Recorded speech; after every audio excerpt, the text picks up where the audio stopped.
Shalom Bapak Ibu Saudara yang dikasihi Tuhan Yesus Kristus. Sangat senang saya kembali bisa menyapa Anda kembali melalui program Sapaan Gembala GKI Manyar pada hari ini. Saudaraku, di dalam bacaan leksionari hari ini, kita diingatkan untuk waspada terhadap antikristus. Antikristus. Nah, pertanyaannya, siapakah antikristus yang dimaksud di sana? Kalau kita melihat di dalam Alkitab kita, saudara, istilah antikristus itu sendiri sebetulnya hanya muncul 4 kali, yaitu di dalam surat-surat Yohanes, atau lebih tepatnya di dalam 1 Yohanes pasal 2 dan di dalam 2 Yohanes pasal 1. Di dalam kedua bagian surat ini secara eksplisit disebutkan istilah antikristus, kurang lebih sebanyak 4 kali. Nah, namun demikian saudara, konsep tentang antikristus itu sendiri sebetulnya juga ada di dalam beberapa bagian Alkitab yang lain, baik di dalam Perjanjian Lama maupun di dalam Perjanjian Baru, seperti misalnya di dalam kitab Daniel, di dalam surat Tesalonika, atau di dalam kitab Wahyu itu sendiri. Nah, saudara, secara terminologi, kata depan anti, jadi kalau antikristus ada istilah anti yang mengawali. Ada kata depan anti. Kata depan anti saudara bisa berarti melawan, bisa berarti menentang, atau juga bisa berarti mengambil tempat orang lain. Jadi ketika dia dilekatkan dengan kata Kristus, anti-Kristus, dia dapat diartikan sebagai orang atau oknum tertentu yang menentang atau mengambil tempat Kristus dalam kehidupan umatnya.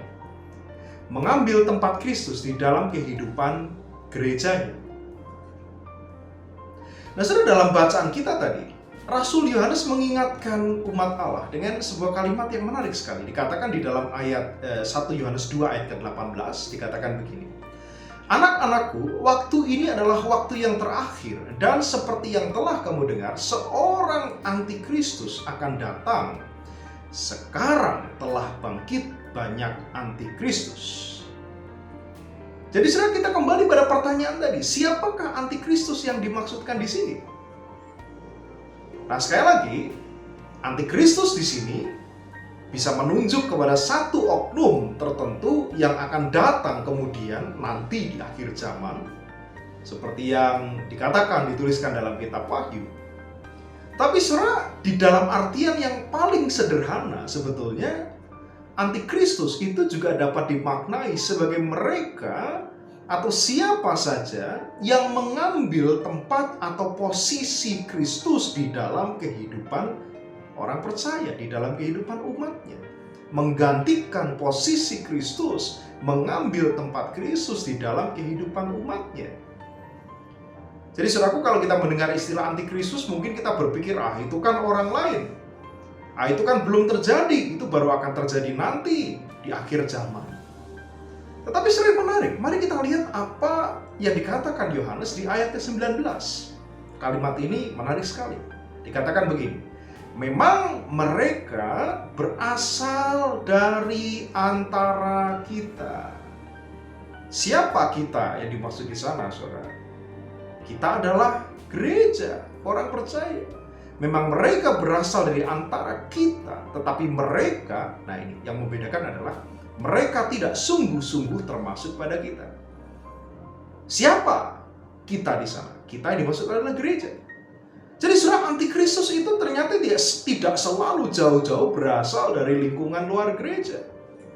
Tetapi dia juga bisa ada di dalam dan bahkan menjadi identik dengan gereja Tuhan Yesus Kristus itu sendiri. Saudaraku, mari kita renungkan ini baik-baik. Dalam kehidupan beriman kita sehari-hari, kita sering mengatakan dan mengikrarkan pengakuan iman bahwa Kristus adalah juru selamat dalam hidup kita. Tetapi pertanyaannya, saudara, apakah Kristus yang sama juga sudah menjadi Tuhan, menjadi Tuan yang berkuasa atas seluruh kehidupan kita? Apakah Kristus sudah ada di tempat yang semestinya dalam hidup kita?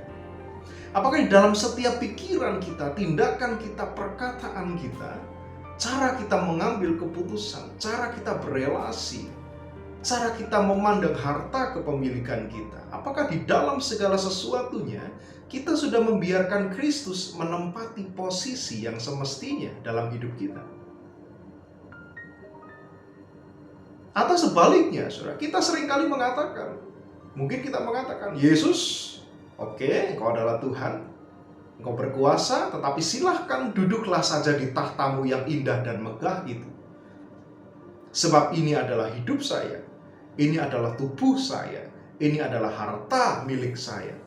Dan biarkan saya yang berkuasa atas segala sesuatu yang saya punya itu.